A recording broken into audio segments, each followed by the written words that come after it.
Right, just coming to the top of the mat. I really love doing this stretch. We're just going to bring the arms up overhead. Go ahead and grab your left wrist with your right hand. And inhale up and then exhale, bend over to the right. Keep both feet rooted down. Just take a stretch. Right, come back to center. Grab the right wrist with your left hand. Inhale up and then exhale. Side bend to the left.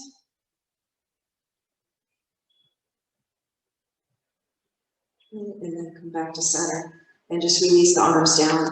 So it's going to take a little warm up. I just did like a practice on salutation when I first came to the studio, and I'm like, ow, it hurts. So let's warm up. We'll go it slowly. So let's inhale, reach the arms up overhead. Right, and then exhale, just go ahead and swan dive down. We'll come into Uttanasana. So maybe like a modified Uttanasana with bent knees. From here, we're going to inhale, lift halfway. So you want to straighten the legs. You can bring your hands to your shins if you like, or if you can reach the floor. Inhale here, and then exhale, fold. Right, we'll plant the hands, step back, plank. If you have chaturanga, you can take chaturanga, or you can drop your knees just in chin. Right, and then take either cobra or upward facing dog. Right, and then press back downward facing dog. We'll take 5 breaths here. So inhaling and exhaling 5 times.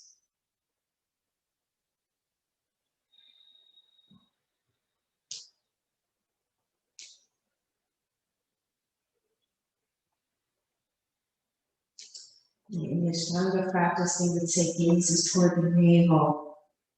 I can't actually see my navel, but I can gaze in that direction.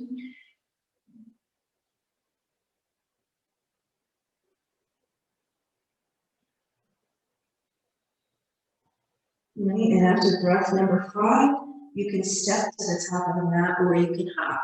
Right, bend the knees, look forward, and step forward. Right, exhale, Vinyasa, and then inhale, swan dive, reverse swan dive all the way up. Right, exhale, right, and then again, inhale, you reach the arms up. Right, exhale, fold. Inhale, lift halfway. Right, exhale, fold. This time, if you want, you can step or you can hop back to plank. Right, exhale, lower. Inhale, Bhujangasana or upward facing dog. And exhale, back downward facing dog. Right, 5 breaths.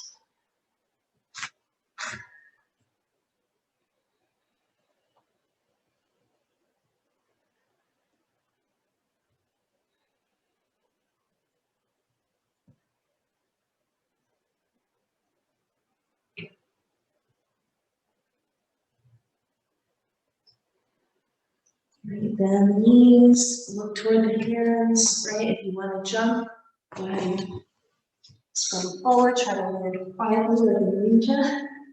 And then inhale, reverse swan dive up. And exhale, release the hands down. We'll do one more like that. We have the option of jumping back or stepping back, so it's totally up to you. So let's inhale, reach the arms up. Exhale, fold forward. Inhale, lift halfway, nice flat back. Exhale, fold. And step or jump back.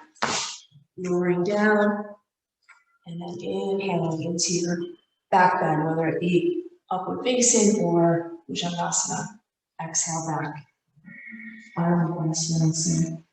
5 breaths.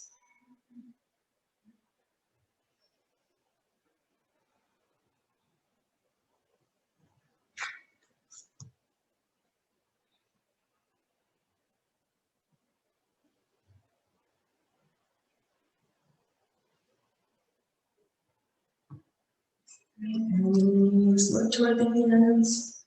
Right, walk, step, or hop to the front, folding over the legs. And then inhale, come all the way up. And exhale, release the hands down to your sides. That's sun salutation A. So we'll do at least 1 round of sun B. Right, so sun B starts the same way. We inhale, jump. And then exhale, fold. Inhale, lift halfway. Exhale, fold. Back plank. Lower chaturanga or knees, chest, chin. Inhale, upward facing or cobra. Exhale, back downward facing dog. Right? From here, we'll step the right foot forward, coming up warrior one. Right, not staying here long. Hands come to the mat, step back plank, lower. Inhale. Exhale back. From here, left foot forward. Warrior one. Hands come back, step back plank, and lower. Inhale up. Exhale back. 5 breaths here.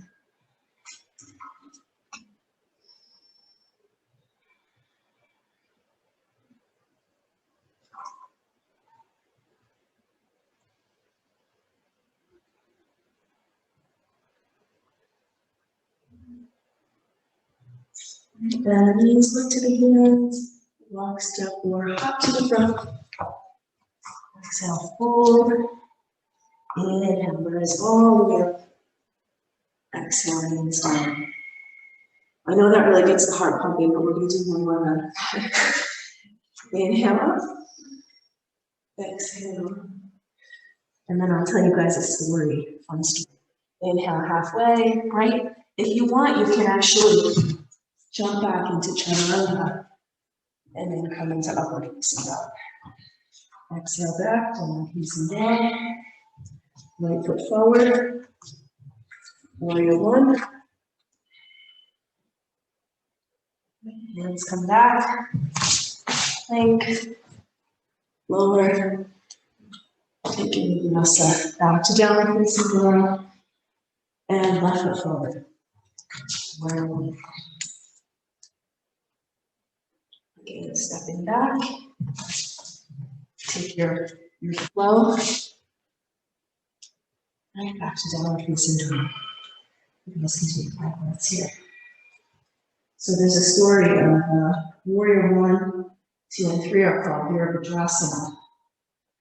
And there's a story about Shiva. He married this girl, and the girl's father didn't like Shiva. They said he had dreadlocks and he was dirty and hung around with, undesirables. And then the knees look to the hands, and walk, step, or hop forward. And then inhale, come all the way up. Exhale, release the hands. So she married Shiva, and he didn't like it. He was mad at her because he didn't like Shiva. And he had this big party, and Shiva wasn't invited, but he invited everyone but Shiva. So the daughter got really mad. She showed up at the party. She's like, why did you invite everyone but Shiva? He's like, 'cause I don't like him. And she got so mad, she burst into flames and died. And Shiva sensed that, and he was like so upset. He really loved her.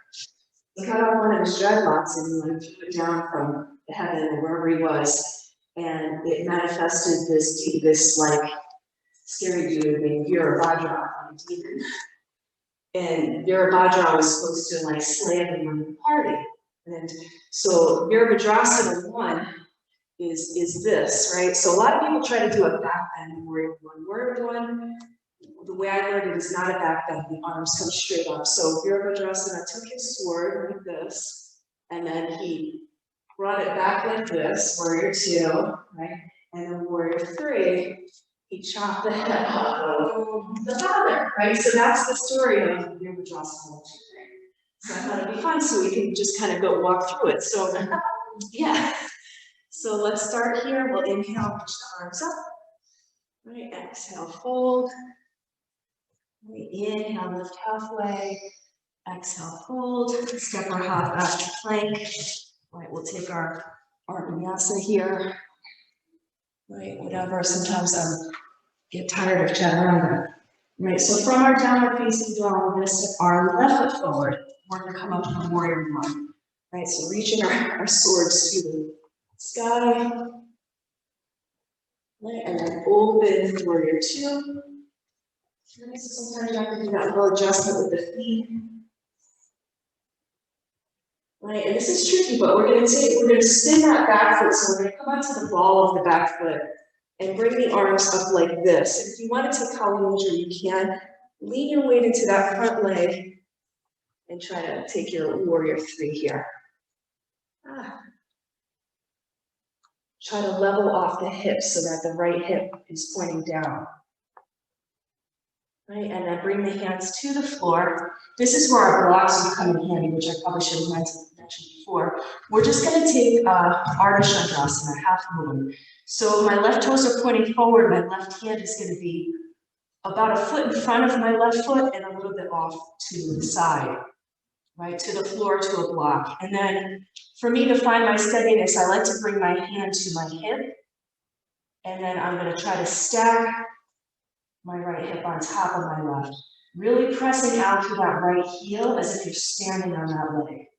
Once your hips are stacked, you want to try to stack the shoulders, right, and then bring that right arm up here. Beautiful.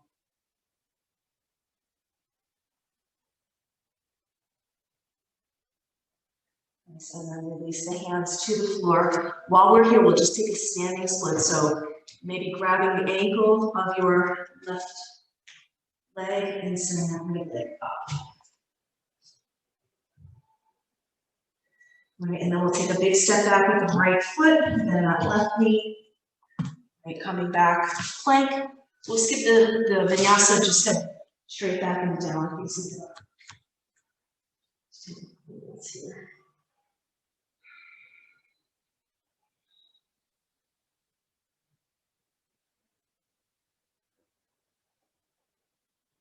Right, and then moving into that same sequence on the right, so stepping forward with the right foot.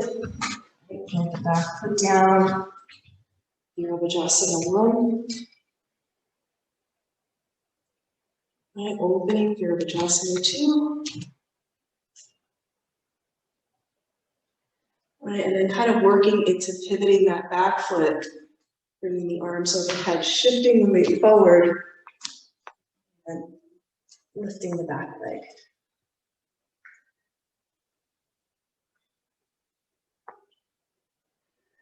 Right, release the hands to the floor, set it up for Ardha Chandrasana. So we want to place that right hand a little bit, that foot in front of the right foot, maybe a little off to the side.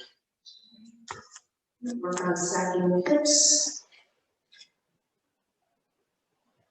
And then maybe stack the shoulders. Nice. Awesome. And then just hands come back to the floor. Right, and we'll just do that quick standing split. Right leg, left leg up in the air. Right, take a big step back with the left foot. Back plank. And then downward facing dog. And then from downward facing dog, let's take the knees wide. We're going to drop the knees, take a wide leg child's pose. So toes, big toes touch. Really send your seat back toward the heels. Reach the arms forward.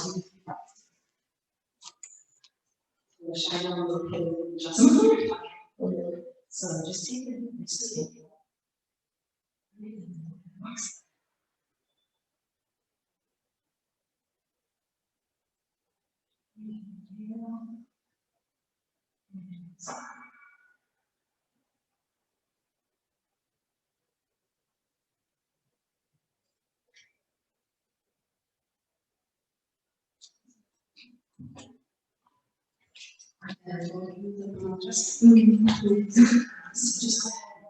Just go ahead.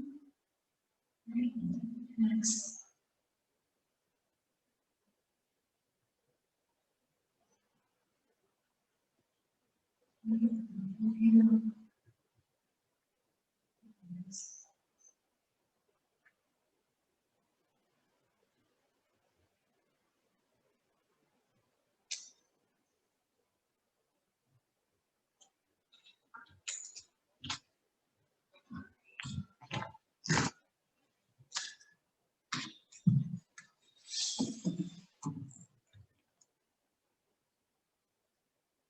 Okay, so from our child's pose, let's start to walk the hands back, right? And we're going to tuck the toes. We're going to come into tiptoe pose. So coming up onto the balls of the feet. Right, we can bring our hands here on our legs. Right, we can bring the hands here. We can bring the arms overhead. Right, and let's try to practice coming up to stand with control. So nice, slow. Going all the way up. You take a little breath in, right? And then let's practice coming back down. Nice. And then we'll bring our hands to the floor, right? If you want to practice crow pose, Vakasana.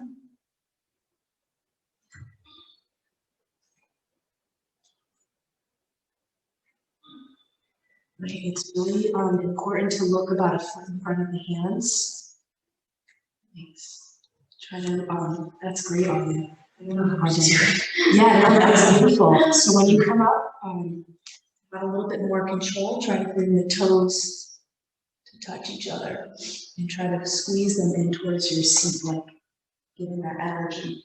Sometimes if we round it back too, like, so I'm here, I'm kind of gazing in front.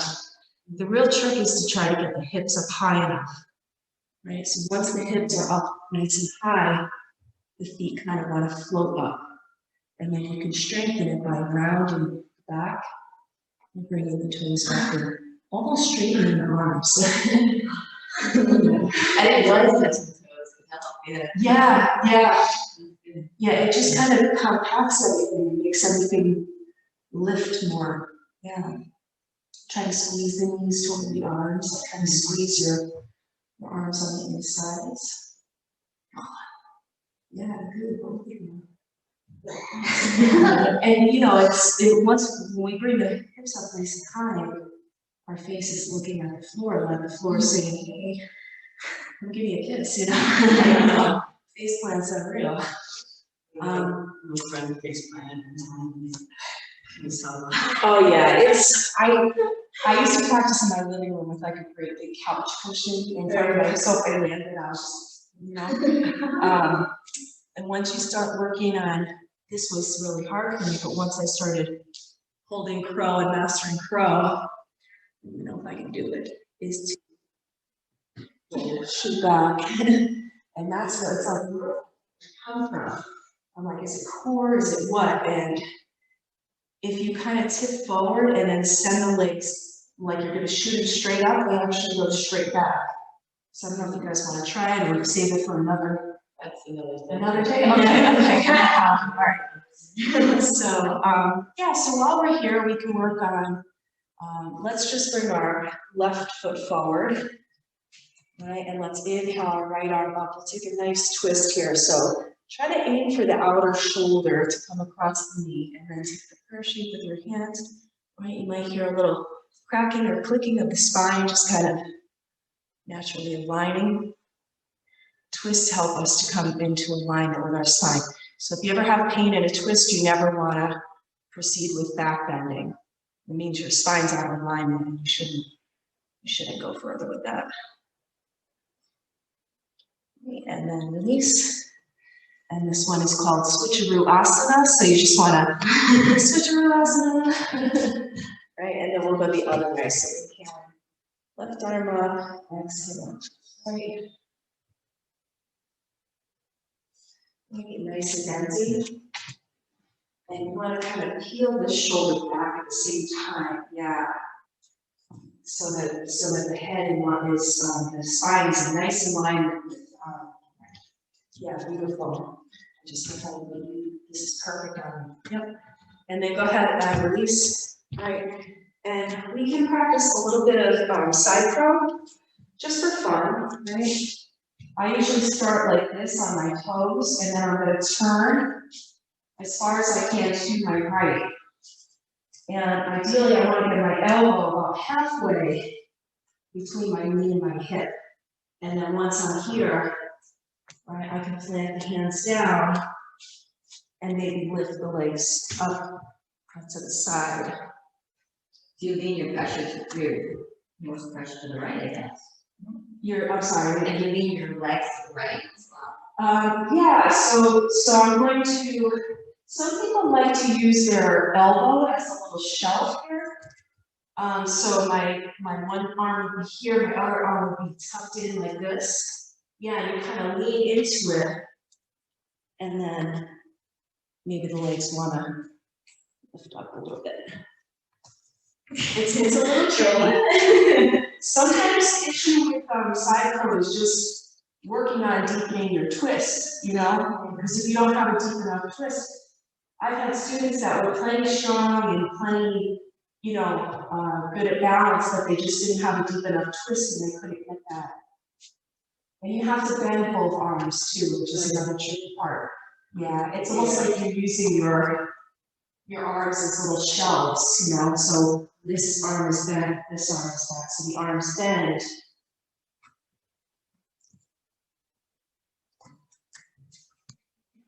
You have the dynamics of it. And you look forward, right? Yeah, look forward. Yeah, we could try it on the left just to check it out. Yeah. Well, we have never even seen that before. Oh, no, it's like, I've tried it, I've never successfully. so starting here, I'm just gonna try to twist over to the left. So my right elbow, trying to get a nice deep twist here. And then if I am gonna use my elbow as a shelf, which is the way I would recommend, I'm gonna lean into, right, and then try to bring my weight over with my legs up. That's what's even harder. The left side, sometimes it feels like you don't even have the same body parts. Like, you know, like the right side is like feels good, and the left side is like, what? I was like, where is the stability and the strength from?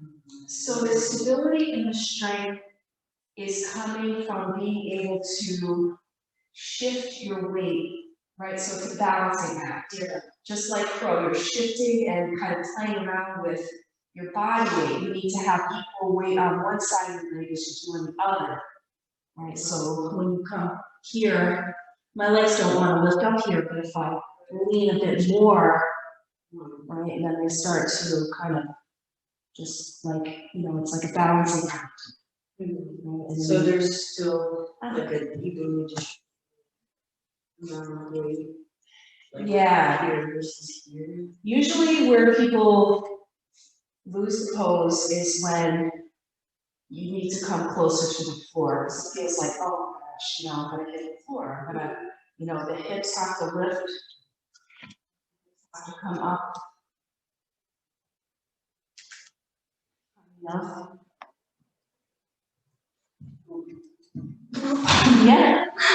And it's some of it is arm strength too, like being able to both bend the elbows and be stable and strong there. Yeah, I think I'm gonna be going up on the right. Bring your left cheek to the floor a little bit, like, yeah, try that. See, My left arm is weak. Oh, I is got it? a left arm. okay. The right yeah. side I have a better chance to get that arm. Yeah. You're like scared. You like have it, and you're like so close.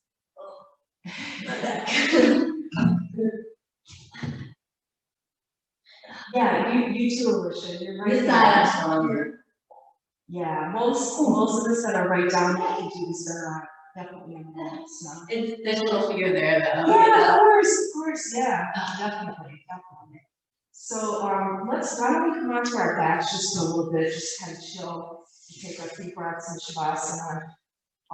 Do a little bit of, just some nice things for our back here. So let's inhale, let's bring our arms overhead. And just take a nice big stretch, reaching out through your fingertips, through your toes. Right, and then exhale, let's draw the left knee into the chest. Just hug it in. Try to keep that right leg active, so point your toes up toward the ceiling. Really activate that right leg. Try to relax your shoulders. And then release that left leg. We'll inhale the arms up overhead once again. Right, nice big stretch, and then exhale, draw the right knee in.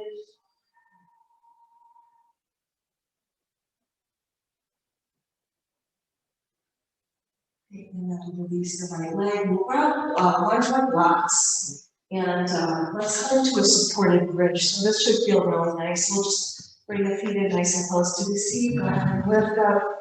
Place the block right under your sacrum. Nice. This should feel really comfortable. Sometimes it feels nice to tuck your shoulders kind of under the body, and that really helps to open up the chest. And you can bring the arms out wide with the palms facing up. Right, and sometimes to lengthen the back of the neck, you can kind of pick the head up, tuck the chin, and then lay the head back down. And we'll stay here for just a few breaths.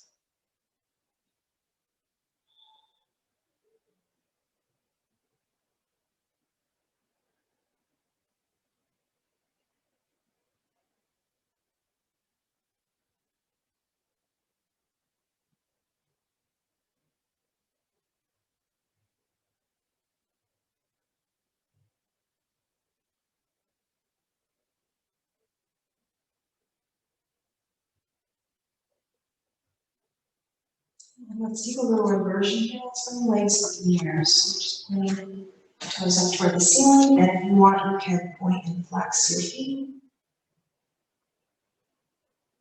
And then any kind of movement that feels good. If you want to roll the ankles around one way and then the other.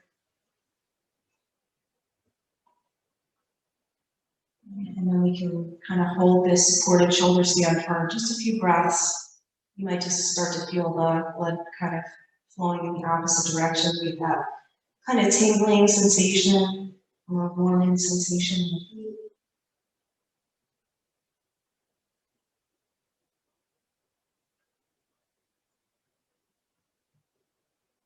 feet. And then bend the knees, we'll bring the feet. We'll bring the right foot back to the floor. We're gonna hug, stay on the block, hug the left knee in, and just straighten the right leg. So this is really good for the psoas, to stretch the psoas.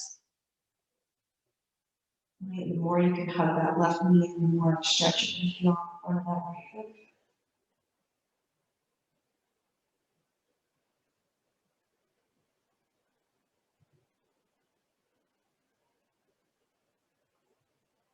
Right, and then we'll switch sides. So right knee in, long.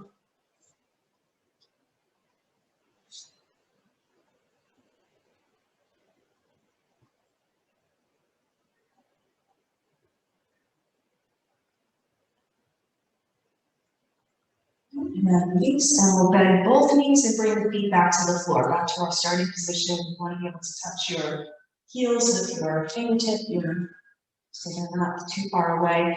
And then we're going to lift up, slide the block out from underneath, and just hold our bridge for a few moments here. So again, you can kind of tuck the shoulder blades under. Some of you may want to interlace your fingers under the back. I'm not quite there yet with my shoulder, but I can grab the edges of my mat for a little bit of leverage here. So keep sending the hips up, send the knees away from your ribs, and try to bring your chest closer to your chin. And just a few breaths here.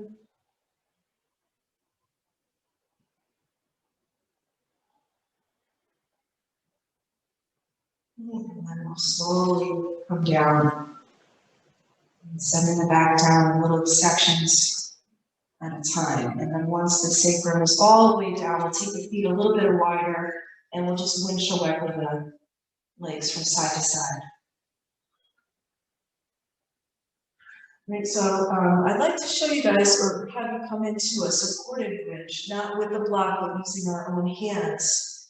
And there's a way to move from our supported bridge into plow pose, which is bringing the legs overhead.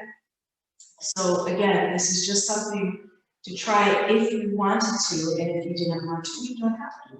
So I'm going to come into my bridge, and I'm going to bring my hands on either side of my waist. I'm going to try to climb onto my shoulders.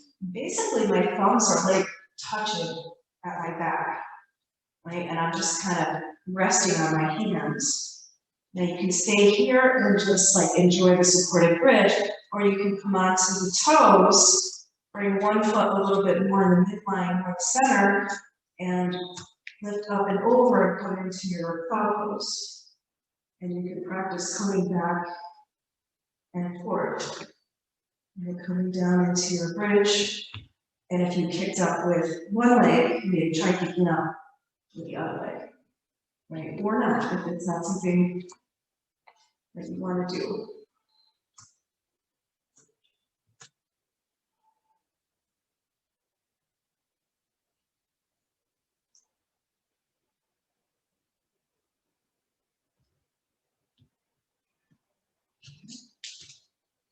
And everybody just again releasing your waist and then slowly coming down.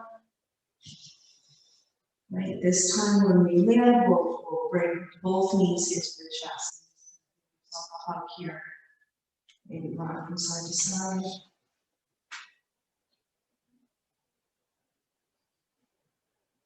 Right, you want to take the knees and make some circles around. You can go one direction and then the other.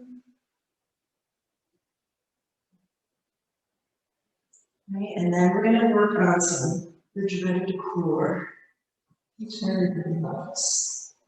All right, so core, this is going to be our core work for today. We're going to take the block and we're going to put it between our feet like this, right? So you can bring your hands under the low back if it feels more comfortable. You're going to bring the feet over and then up and over to the other side, right? Just like that.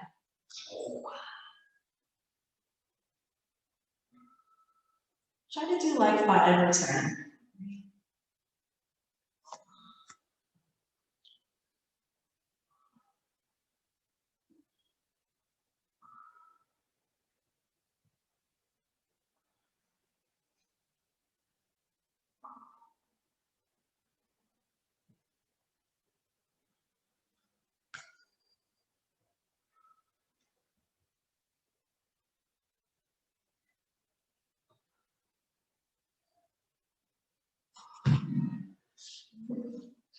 Somebody's done.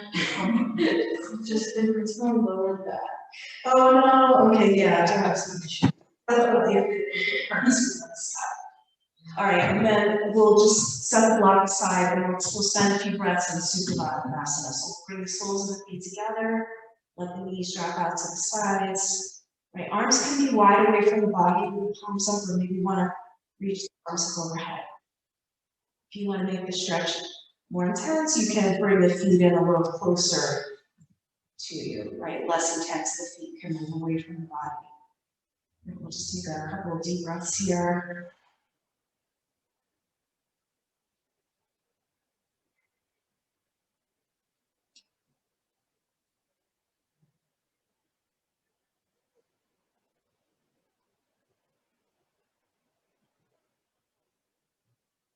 Right, and there's a trick to sort of traction it back a little bit, to traction those lower vertebrae.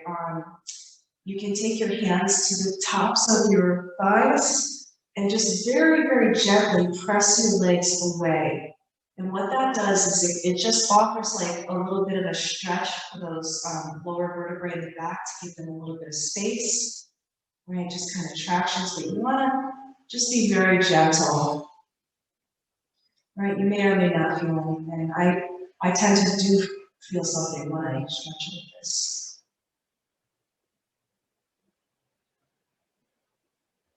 Right, and then we'll take our hands and help the knees together. And if it feels okay, we're going to rock the spine this way. So you can rub the back of your legs, maybe cross at the ankles, right, and just rock back and forth a few times, right, till eventually we'll come up to sit, and we're going to come into that same sort of shape that we were just in. So soles of the feet together, knees are out to the side, and feet are a pretty good distance away from the body. Right? We'll take Kali Mudra, interlacing all the fingers, except, pointer fingers over the toes. Inhale, lift the chest. Exhale, fold. Right elbows come to the side. So this is another really good stretch for those lower vertebrae in the back, right? Once you're as far as you can go, it's okay to round a little bit in this pose, so you can let the head drop down, let your chin sort of tuck in. Right, maybe even focus the breath on the lower back area.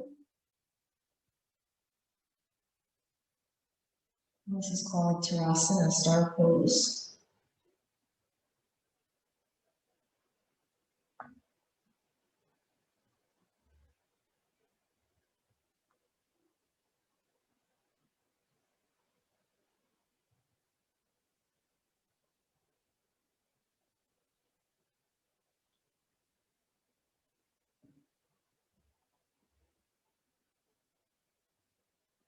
And slowly from here, right? And then we'll bring the feet in a little bit closer to the body for Baddha Konasana. I often mention this, but sometimes it's hard for me to pull my feet in really close, so I just kind of lift my seat up and kind of scooch up closer to my feet. So you can hold the toes, let the knees drop. This might be enough of a stretch right here.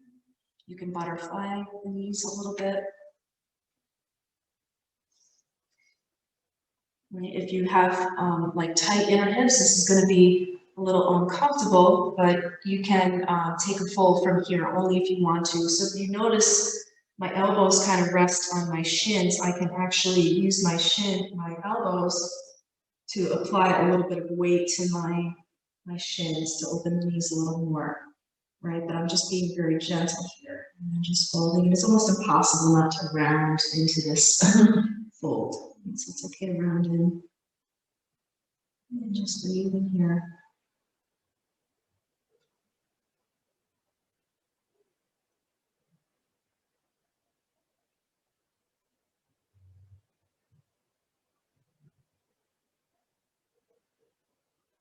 And then release and come up, and we'll send our left leg out in front, right? And this right leg is going to come around. So you're actually looking at an L shape. So it's like Janu Shasana, but kind of backwards. So this leg is straight, this knee is out to the side, and my heel is coming in toward my seat, right? And I'm just going to turn and pivot toward my left leg, and then inhale, lift up, exhale, I'm going to fold over the left leg.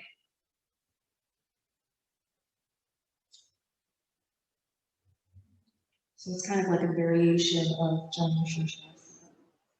And there's a little bit of a twist that we can add in, but if you want to.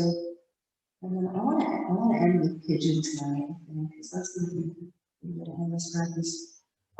So if you wanted to come into the twist here, I'm going to try to get my left shoulder on the inside of my left knee. And I'm going to place my hand under my knee to kind of give you some leverage.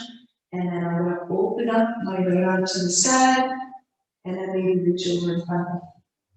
And then you want to try to rotate your torso up toward the ceiling, right? And you can keep that arm suspended in the air if you don't reach the foot, right? Or you can grab the toes and try to look up toward the ceiling.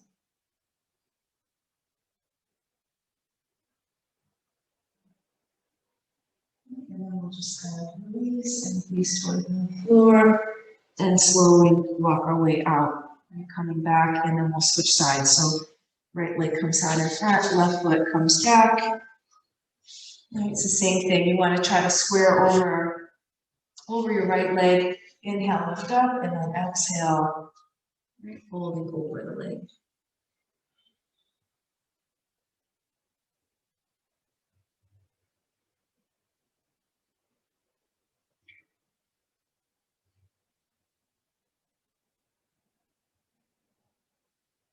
And this may feel really good, and they just want to stay here. So that's always an option as well. If you want to come into the twist, it's the same thing. Try to bring your right shoulder on the inside of your right knee. You can place your right hand under the left knee. And then you want to try to spiral up toward the ceiling and then reach over, right, grab the foot.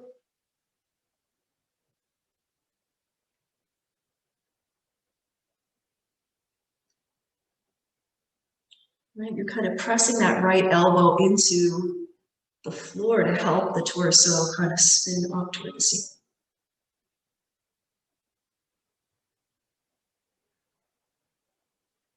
And let's go ahead and release. Yeah, let's bring both legs on in front and then just kind of shake it out a little bit. Right, so we can make our way back into downward facing dog by crossing the feet, right, and then just hopping back, or however you want to do it. Back into downward facing dog, and Kelly Camp is one of the teachers that used to teach at Ashra. Well, she still does on Zoom. She's awesome. She always talks about downward facing dog as being like a cosmic reset button. Right, so whatever we do in our practice when we come into downward facing dog, we just kind of like reset everything, work out all the kinks that we may have just created with other poses, right? And then we're going to come into pigeon on the left, so we're going to inhale that left leg up. If you want to stack the hips and really open up the whole left side of the body, you can totally do that, right? And then when you're ready, just swinging that left leg forward, right, coming into our pigeon on the left-hand side. Right, and my little trick to get low is just to tuck the toe and try to drag the knee back a little bit, right? So if I'm here, I can kind of drag the knee back and it helps me sit a little bit lower. And then, you know, just checking with your foot, make sure it's not like looking one way or the other. And then when you're ready, you can just fold over, right? Placing your head on a block and making fists, stacking your fists and resting your forehead there, or just all the way down if that's something that you have access to. Right, and then just breathe. Try to release. Try not to tense up anywhere, but rather use the breath to, on the exhales, let go of and melt into. And obviously, if it's too intense, you can always back off of it. It's like we're trying to find that edge, but not go over the edge.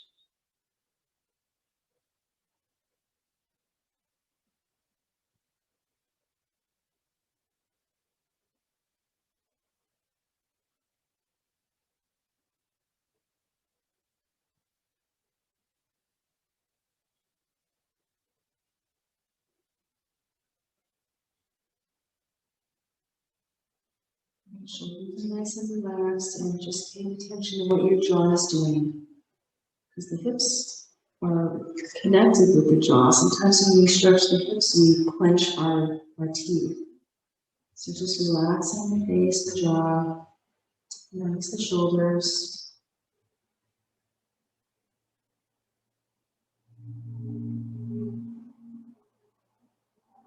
Nice deep breath here.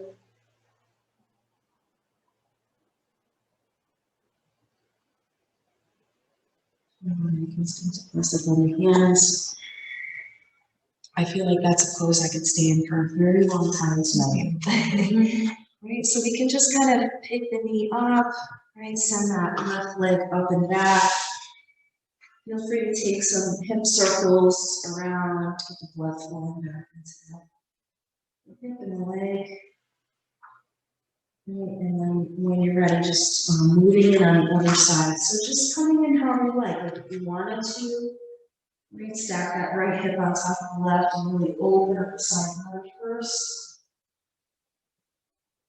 And then just move forward.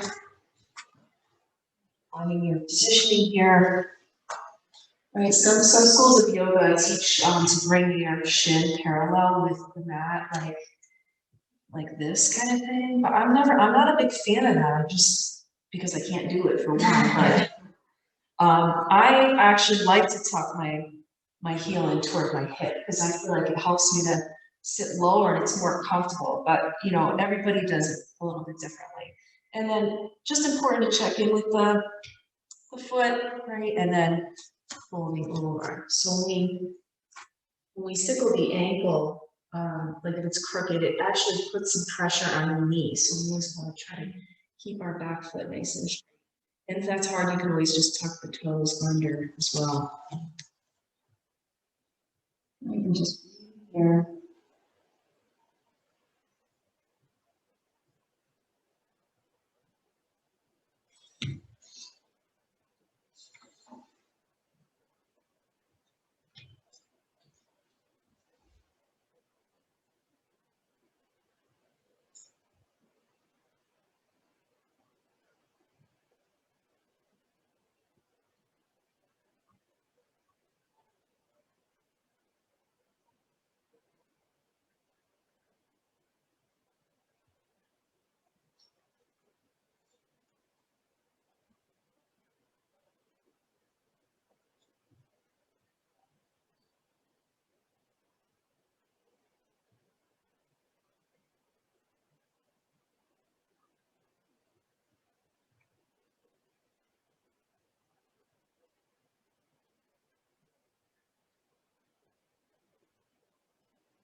Again, just slowly press it up. Right, if you want to take your downward facing dog and just work out the kinks in the hip. Right. And whenever you're done, we can just drop the knees from here. We'll send the hips over to one side, bring the wings back. And from here, we're just going to come onto our backs. If you want to take any last stretches, or if you want to take like a spinal twist, you can twist to the right, or twist to the left, or take half a baby. Right, anything that feels good.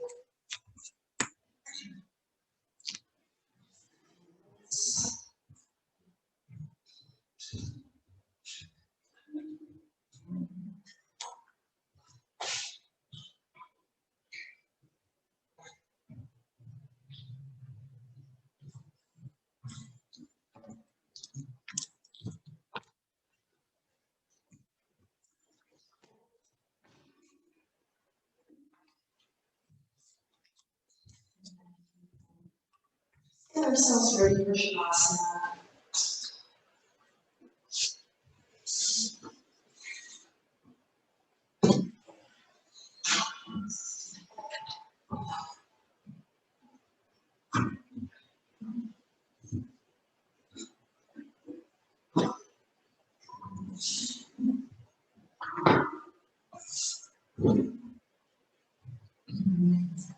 We're going to do it. Oh, yeah, I'm sorry. Yeah, no problem. Just like that. Just take a couple minutes.